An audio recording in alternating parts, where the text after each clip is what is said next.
Car चाहिए। Miss Yashika, miss Yashika. Mona ने कई बार यशिका से रिक्वेस्ट की, पर यशिका कार के बाहर खड़ी रही और अंदर झांकने लगी। ऐसा लग रहा था जैसे कि उसका अंदर जाने का कोई इरादा ही नहीं था। मोना यशिका की तरफ बढ़ गई। मोना ने यशिका के शोल्डर्स पर हाथ रखा और देखा कि यशिका डर के कारण इस वक्त कांप रही थी। मोना सोच रही थी कि उसे किस बात का डर लग रहा था। क्या वो इसीलिए डर रही थी क्योंकि वो डायरेक्टर से मिलने वाली थी? पर ऐसा क्यों? अगर यशिका की जगह कोई और औरत होती तो कब की मानव से मिलकर खुश हो जाती। हालांकि वो देख पा रही थी कि यशिका सचमुच डरी हुई थी। मिस यशिका, मोना ने धीरे से यशिका के कंधे पर हाथ रखा और उसे चलने के लिए कहा। उसने उसे थोड़ा सा धक्का भी दे दिया। यशिका के पैरों से ठीक से चलना भी नहीं हो पा रहा था, पर फिर भी वो जैसे उस कार में बैठे हुए शैतान से कहीं दूर भाग जाना चाहती थी। मोना ने उसके रास्ते को बंद कर दिया था, इसीलिए हिचकिचाते हुए वो कार में बैठ गई। जैसे ही वो अंदर गई, उसने अपने नीचे के होठ को डर के कारण थोड़ा सा काट लिया। यशिका ने कसकर अपनी मुट्ठी को भी बांध लिया और फिर कार का गेट जोर से बंद हो गया। अब यशिका उस डायरेक्टर की कैद में मौजूद थी। यशिका खुद को इतना असहाय महसूस कर रही थी कि उसे लग रहा था वो जैसे किसी ठंडे बर्फीले पानी के डब्बे में बंद हो गई हो। यशिका बहुत डरी हुई थी। उसे लग रहा था कि वो आदमी उसके बच्चे रिशु को उससे छीन लेगा, जो कि यशिका के लिए उसकी आंखों का तारा था। यशिका डर की वजह से जोर जोर से हांफने लगी।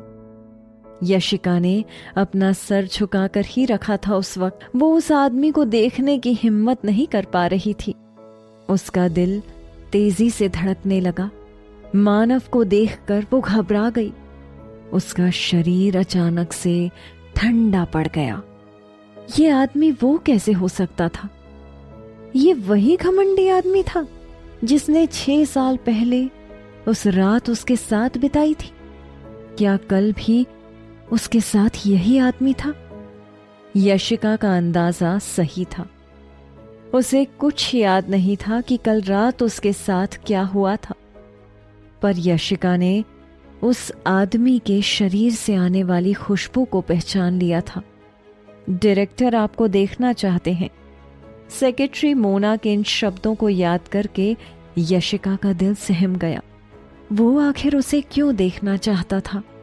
क्या उसका पहला अंदेशा सही था कि साहब को रिशु के बारे में पता चल गया था और वो उसे अपने साथ ले जाना चाहता था?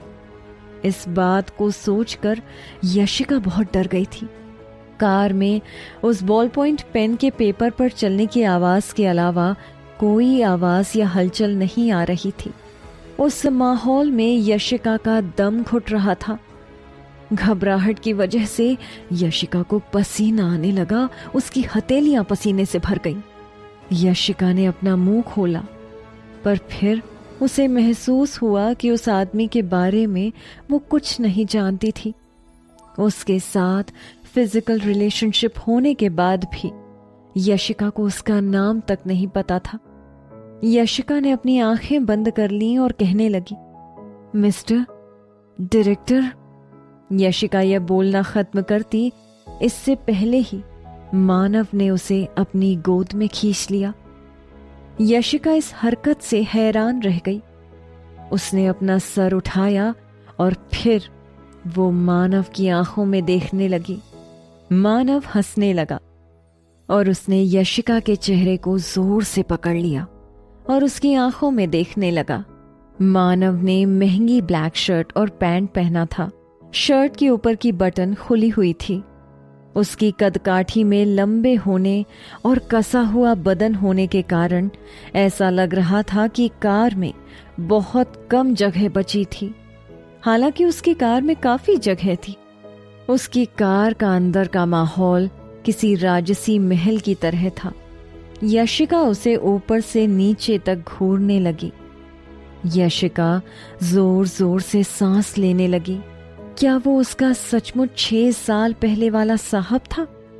6 साल पहले यशिका की आंखों पर पट्टी बंधी हुई थी, इसीलिए उसे पता ही नहीं था कि उसका साहब कैसा दिखता था। जब वो उसे देख पाई तो उसने देखा कि वो कई ज्यादा अट्रैक्टिव और सुंदर दिख रहा था, जितना कि उसने उसके बारे में सोच रखा था। जिस तरह मानव यशिका को देख रहा था और मुस्कुरा रहा था, उससे यशिका की बेचैनी बढ़ती जा रही थी।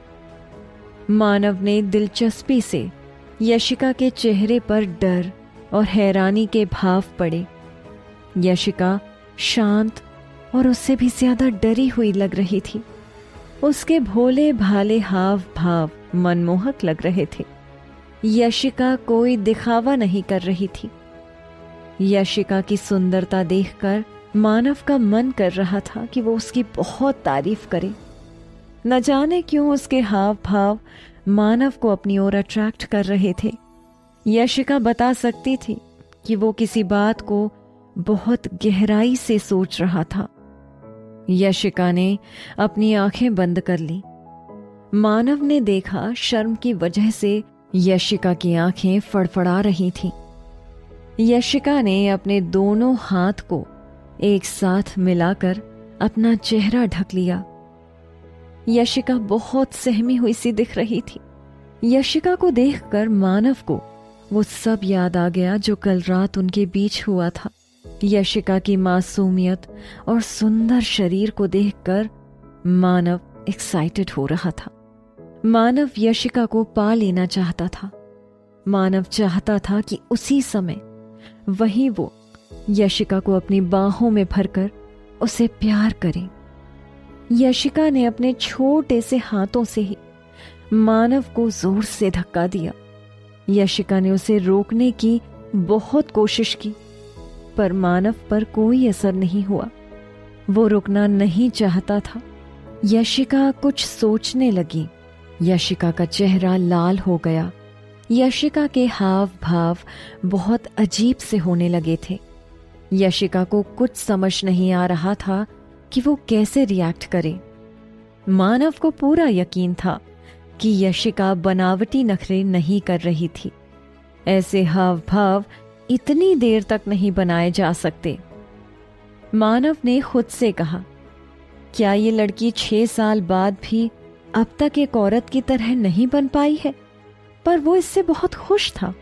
उसने सोचा कम से कम वही उसके इस अच्छाई का हकदार था। जो भी हो, वो बाकी आदमियों से अलग तो नहीं था। यशिका की ताजगी और मासूमियत ने उसे आनंद से भर दिया था। पर जो कल रात उसने यशिका के साथ समय बिताया था, वो उससे इतना खुश हो गया था जिसकी कोई सीमा नहीं थी। मानव यशिका को चिढ़ाने लगा, शर्मा क्यों रही हो? मानव की आवाज मीठी और आकर्षक लग रही थी। मानव की बात को सुनकर यशिका का दिल तेजी से धड़कने लगा। मानव यशिका के रिएक्शन पर हंसने लगा और उसने यशिका का मजाक उड़ाते हुए कहा, तुम कल रात तो ऐसा बर्ताव नहीं कर रही थी।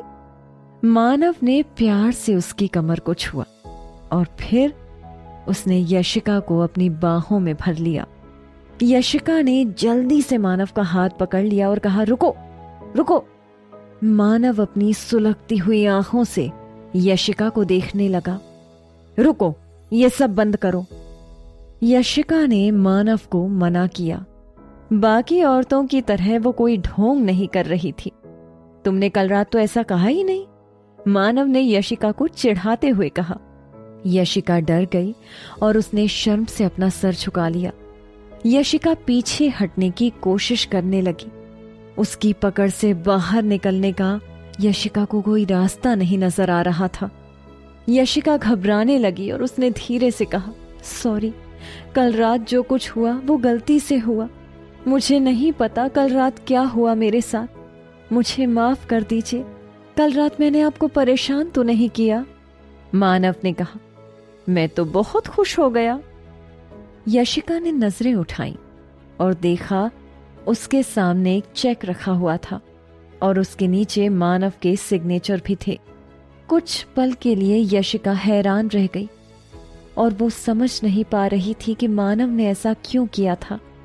यशिका अजीब तरह से हंसने लगी और उसने पूछा, मिस्टर इसका क्या मतलब है? यशिका सच में कंफ्यूज्ड हो गई थी ये सब देखकर। अचानक से वो आदमी यशिका को चेक क्यों दे रहा था? उसका चेक देने का क्या मतलब था? क्या वो उसे उन औरतों की तरह समझ रहा था? इससे यशिका की भावनाओं को चोट पहुंची। यशिका कार से उतरना चाहती थी और उससे बहुत दूर चले जाना चाहती थी। यशिका को देखकर मानव ने कहा, क्या 20 लाख रुपए काफी नहीं है? अब यशिका और ज्यादा परेशान हो गई। तुम सचमुच मासूम हो या बस मासूम होने का दिखावा कर रही हो? मानव ने कहा। मानव ने यशिका के फेस को इतनी जोर से दबाया कि उसकी आंखों से आंसू निकल गए। मैं तुमसे पूछ रहा हूं, क्या तुम्हें सिर्फ एक रात के खरीदने के लिए ये चेक काफी नहीं है? यशिका को कुछ समझ में नहीं आ रहा था। जब उसने ये सवाल सुना वो कुछ देर के लिए चुप ही रही। मानव को लगा यशिका की चुप्पी का मतलब था कि उसे उतने कम पैसे लग रहे थे। वो उन पैसों से खुश नहीं थी। काफी नहीं है इतने पैसे? मानव ने दोबारा उससे पूछा। मानव चुप हो गया। फिर उसने ऐसा कुछ कहा जिससे यशिका की इज्जत मिट्टी में मिल गई। तुम्हारी एक रात की कीमत क्या है? घर, बंगला, मर्सिडीज बेंज? मेरे पास सब कुछ है, बताओ तुम्हें क्या चाहिए? यशिका ने अपना सर झुका लिया और कहा, जेंटलमैन, मुझे लगता है आप मुझे गलत समझ रहे हैं। उसके बाद क्या हुआ जानेंगे आगे। सुनते रहिए पॉकेट एफएम। मैं हूं नेहा।